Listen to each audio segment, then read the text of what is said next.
महीने पहले महाराष्ट्र में चुनाव हुआ, हरियाणा में चुनाव हुआ, लोकसभा का चुनाव हुआ।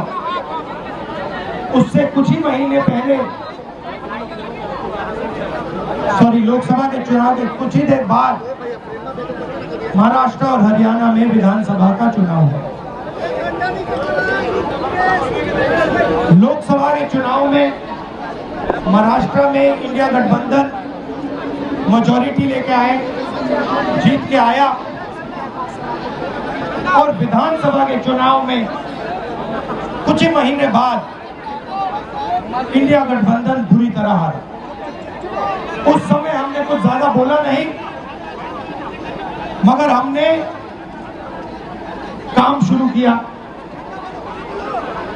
21वीं सदी है, डेटा की सदी है, डेटा की सेंचुरी है। हमने डेटा देखना शुरू किया,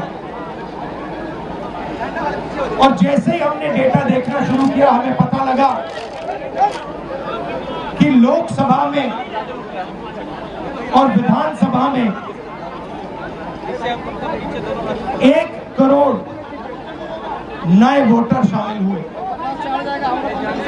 मतलब विधानसभा में 10% ज्यादा वोटरों ने वोट किया। और जब हमने पता लगाया कि ये वोटर कहां से आए, ये कौन है,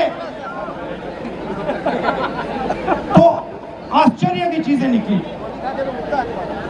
हर कंस्टिट्यूएंसी में जहां भी वोटर बढ़े, जिन जिन कंस्टिट्यूएंसीज में वोटर बढ़े, वहां पर बीजेपी जीती। सारे के सारे वोट, जो नए वोट आए, वो सारे के सारे बीजेपी को गए। एक बिल्डिंग में 4000 5000 वोटर रजिस्टर हुए। गरीबों के वोट काटे गए। और जब हमने इलेक्शन कमीशन से कहा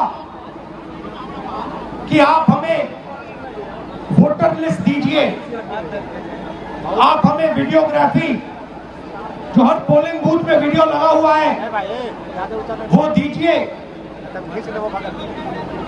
इलेक्शन कमीशन बिल्कुल शांत हो गया, चुप हो गया, एक शब्द नहीं कहा। एक बार नहीं, अनेक बार हमने उनसे कहा कि देखिए, कानून कहता है कि हमें वोटर लिस्ट दी जाए, कानून कहता है कि वीडियोग्राफी हमें दी जाए। आज तक महाराष्ट्र की वोटर लिस्ट हमें नहीं मिली। वीडियोग्राफी का कानून बदल दिया क्योंकि वो सच्चाई छुपाना चाहते हैं।